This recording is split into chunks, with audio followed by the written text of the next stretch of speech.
જય શ્રી કૃષ્ણ મિત્રો. પરંપરા, પ્રતિષ્ઠા અને અનુશાસન એ કોઈ નિયમોનું બંધન નથી, તે જીવન જીવવાની એક અનુકૂળ રીત છે.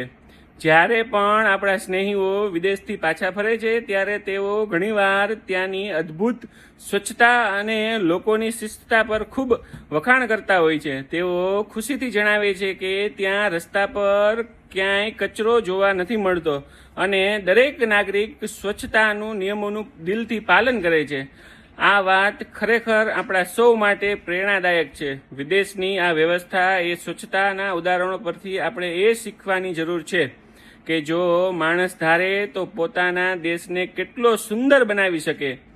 જો બીજા દેશના લોકો પોતાના વતન માટે આટલી શિસ્ત પાળી શકતા હોય તો શું આપણે આપણી પોતાની જન્મભૂમિ, જેણે આપણને ભારતીયની ઓળખ આપી છે, તે સ્વચ્છ અને સુંદર ન રાખી શકીએ?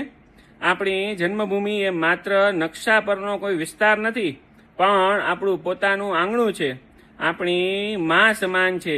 વિદેશની સ્વચ્છતાના આ સુંદર ઉદાહરણને માત્ર વાતો પૂરતા સીમિત ન રાખતા ચાલો તેને આપણા વ્યવહારમાં ઉતારીએ.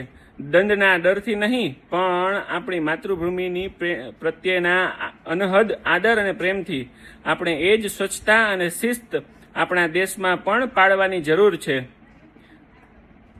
માટીને માથું ટેકવવું એ આપણી સંસ્કૃતિ અને ભક્તિ છે, પણ એ જ માટીને સ્વચ્છ રાખવી એ આપણી સાચી દેશભક્તિ છે.